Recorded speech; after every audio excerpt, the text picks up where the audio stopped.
It's about time we did a follow-up on this. Now, the response from the Blaze in regards to Sydney Watson's seemingly erroneous lawsuit in order to run the pockets of the only company left that it was even going to give her an opportunity, but I'm sure she's going to do great over on, the quartering stream. Fantastic choice there, Jeremy. Very good with women. Oh, tell me more about the first woman who ever touched your wiener and then you decided to wife her up.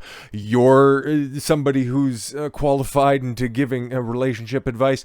Good stuff. Kind of ties into the topic we're going to be discussing here within, probably about an hour or so by the time that this video goes live.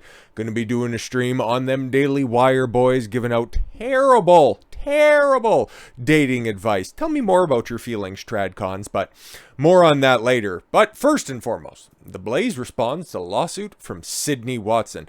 About time. Former Blaze media employee and e-celebrity, which is always a big, gigantic red flag, especially when it's women, because we all kind of know that they have a bit of a problem when it comes to getting too much attention. But that's all right. Filed a lawsuit against the conservative media empire in February, and it took them until the end of March to come forward with this response. It has to be good. And we got it specifically right here. But let's see what our good friends over at Current Revolt have. At least what they have highlighted. But yes, they alleged, if we can cast our minds back, and it's funny. It's funny, I went over this. I was kind of walking around it a little bit at the time, but I called out Sydney Watson when she had that Fat Flight episode where she was... I think going back to Australia for, was it Christmas or something? Like Christmas or Thanksgiving. It was something like that. I called her out and it's like, there's nothing necessarily wrong with you fat shaming. Hell, I'd even agree with you, but you're just trying to grift this for attention. And I got ratioed. I think I got like 10% on that video. A lot of people seen it and everybody was, no, we stan our queen. There's nothing wrong with her. Sydney's based. And then all of those dumb motherfuckers seem to be awfully quiet after this lawsuit dropped. It's almost like somebody will take the slings and arrows in order to just come out with the truth. Funny thing about that, but what do we have here from the response to this lawsuit? Maybe the facts just back me up and not just my opinions on this stuff. Blaze Media responded to Sydney Watson with a motion to dismiss or stay the proceedings, forcing arbitration. Yeah, you can download the response here, and yeah, that's what we got. So, whole bunch of, just perfunctory nonsense, okay? And they got a lot of sources, a lot of sites, because obviously, we can go ahead and blow this up just a little bit, make sure everything's all in frame, and plus, I'm blind, so I need as much help as I personally can get. Defendant Blaze moves the court for an order dismissing this action by compelling arbitration of plaintiff Sydney Watson's claims. So this would, yes, go to arbitration. She'd end up getting a nice little check read off for her. I'm sure that her side would be more than willing to just go with this because, again, what's her basis, or what's her claim? What's at the bottom of this? I was discriminated against because Elijah Schaefer was telling too many dick jokes, and as an atheist, I decided to take a job at a place that is founded by a very devout Mormon man. The fuck did you think was going to happen? I was going to just go on a straight-laced interview show. Are you having a laugh? Well, apparently she wasn't. Everybody else was. It was a pretty decent show, but, sans her, I was feeling bad. Emotional damage. Whatever. Or alternatively, staying the action pending resolution of the arbitration in accordance with the arbitration agreement between the parties. Oh, so that must be a clause in her contract, her hiring agreement to begin with. Interesting, and respectfully show the court the following. Plaintiff entered a talent services agreement. Yeah, so a standard, you show up, here's your show, do as you will, here's the dates that you're supposed to show up for. It's the same thing with an employment record, the employment contract that you would sign with your job, okay? Hi, we're going to pay you this much, you show up during these hours, you get this amount of compensation, you get this many benefits on top of it. Would you like to opt into our healthcare plan? That would be fantastic. All of the normal, regular stuff. There's just a fancy terminology for that. Or talent. lack thereof in her case, with the Blaze to provide co-hosting and production services on an episodic audio video. Yeah, of course, blah, blah, blah.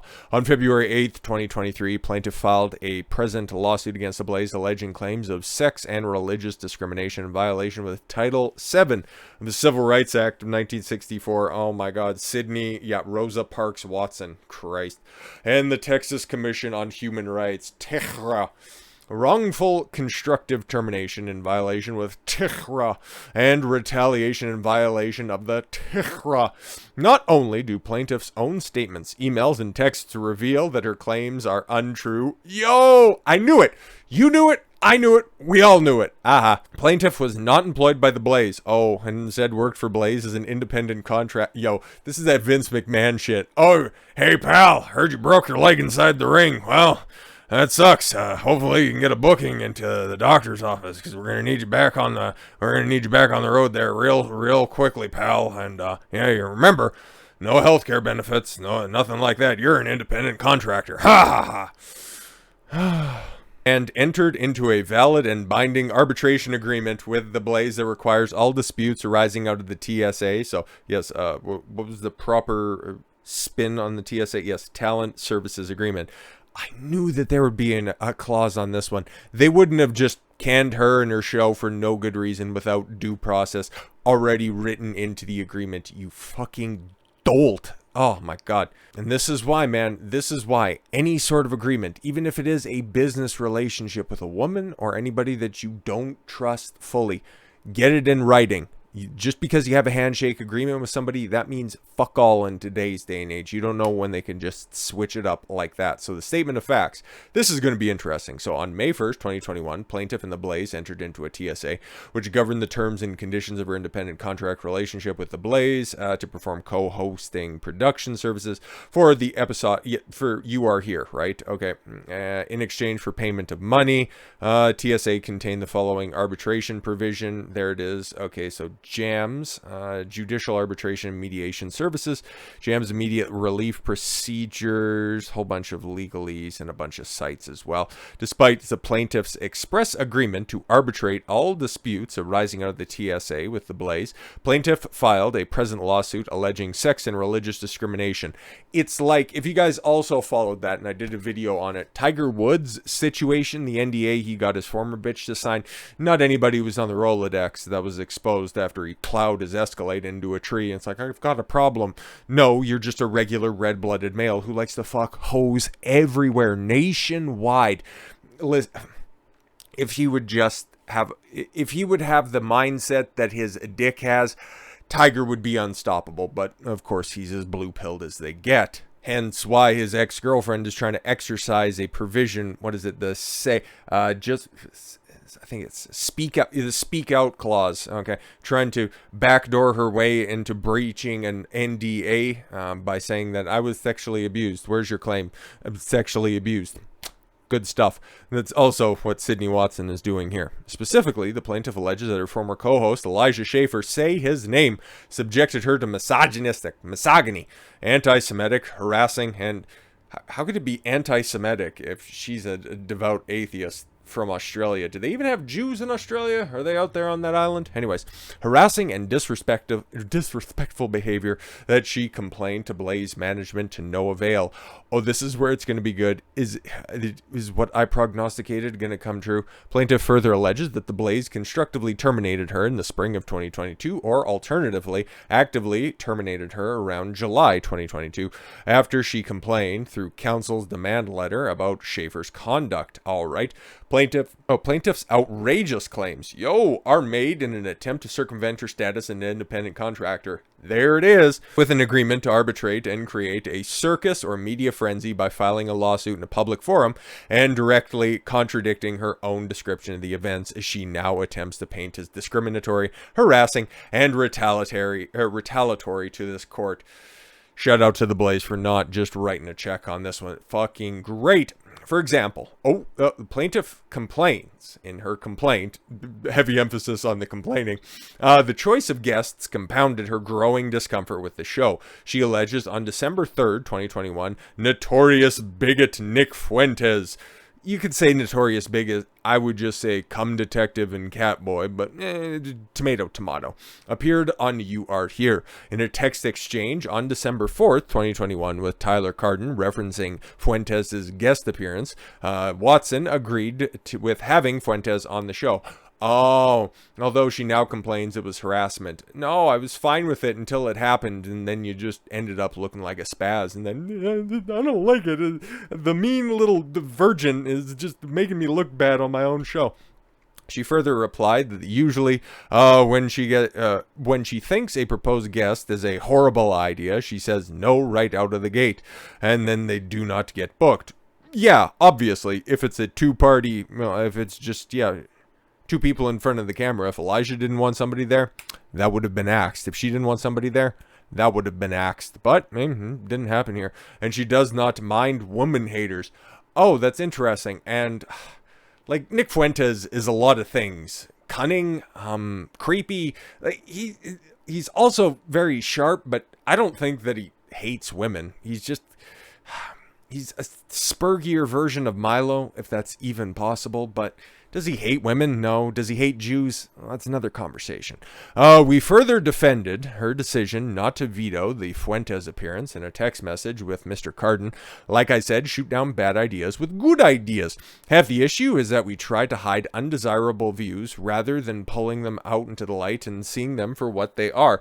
Yeah, and I thought that Sydney Watson claimed to be an independent journalist. Christ almighty, that's kind of baked into the description of your job. You're supposed to be seeking truth through the usage of questions and exculpatory evidence, but you didn't want to do that. You just wanted to have your surface level interpretation of the facts, never questioned, never rippled. But Fuentes is a pretty sharp guy, so oh well. Mr. Carden replied to the plaintiff's plaintiff via text on December 4th, stating that Mr. Carden spoke to Mr. Schaefer about the plaintiff to please give Mr. Carden the heads up if Watson instinct ever telling Watson the guest is a bad fit. That's a very interesting phrasing on that. Okay, plaintiff never did so. Oh, interesting. In September 5th, in the September 20, I can't get any of that right. September 15th, 2021 episode of the show, plaintiff said, I just disagree with a bunch of his stances. Which one's this? Okay, so if you were questioned during the show in regards to Fuentes, okay. I just disagree with a bunch of his stances, but the plaintiff is not anti-platforming people, and the plaintiff doesn't care because you interrogate ideas, and that's a bad idea, and a better idea to beat it. I don't understand. I'm fine with it. Yo, all right then. Well, he kind of sucks on that. Oh, then we get to the beard in chief. Plaintiff complains about Jack Murphy. Okay, after Mr. Murphy's appearance on December 17th, plaintiff created an entire merchandise line. Oh my God, they bring it up. Fan-fucking-tastic.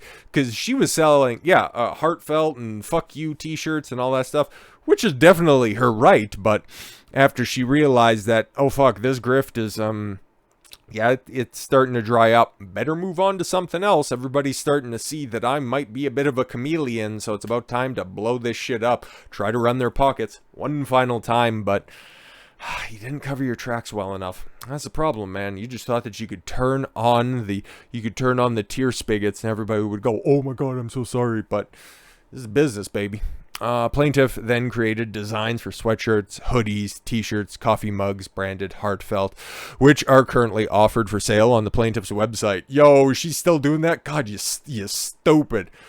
In addition to plaintiff alleging she was growing discomfort with the show, plaintiff also alleges it continuously complained of alleged misconduct from December 21st to August 2022, which was ignored. However, plaintiff's own text messages and communications with Blaze management, including Mr. Carden, who she was also saying, I went to him during her complaint side of this.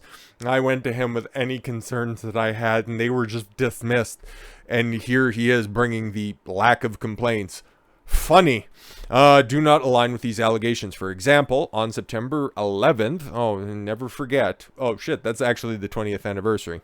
Plaintiff texted Mr. Carden that she really wants some leftists on, or people we don't agree with the same the same, agree stuff is a bit sleepy. That's interesting, but you were having misogynists and anti-Semites on all the time, but you're saying that you're agreeing with everybody? Huh, interesting. On January 3rd, 2022, a Signal chat between the plaintiff, Schaefer, Carden, and the plaintiff stated that she's getting great feedback. Yeah, of course. Actually doing great on January 18th. Cool. On the 18th, plaintiff claims that she has some great ideas for the show. And then on May 14th, 2022, plaintiff tweeted via Twitter. I don't know why that's difficult to say. Blaze and I are still connected and hopefully can produce something awesome. Yeah, this back and forth in the lawsuit. Oh well, it's making her look stupid. It's kind of awesome for me because it validates my opinion that she was a chameleon the entire time. Round of applause for Dawn on that one. I'll just go ahead and pat myself on the back. There we go. When plaintiff informed Mr. Carden she no longer wanted to host the You Are Here, she said it was because she no longer trusted her co-host and no longer wanted to be associated with him or You Are Here. Okay. She emphasized that her frustrations related not only to her co-host and further added that she enjoyed working with everyone else at the network. So this was a specific, I don't like Elijah thing. Well, he's not everybody's cup of tea, but I kind of think that he's all right. I've watched some of his shows before. He's not my go-to, but at the same time, if I see something that's interesting and if he has an interesting guest as well, I'll take a look. But he's probably much different in person. You probably can't push him around like that. Blaze then offered plaintiff an opportunity to continue working with the Blaze as an independent contractor by developing another show for her to host either alone or with a different co-host. That's fucking interesting. Okay, so they offered a different opportunity for her, and she's like, no, can I just get paid? And they're like, no. Plaintiff agreed and then took some time off when they were discussing other such projects. Plaintiff left the Blaze to believe she planned to continue working with it, and she continually communicated with Gaston Mooney, president of the Blaze, about a potential podcast and its content. Okay, so that's interesting. Mooney Declaration, Exhibit 2. Yeah, they got a whole bunch of shit in here. Okay, Blaze did not learn about the plaintiff's allegations and alleged underlying sexual harassment associated with You Are Here from 2021, and that she did not intend to participate in a new show with the Blaze until receiving a demand letter from the plaintiff's attorney on August 12, 2022.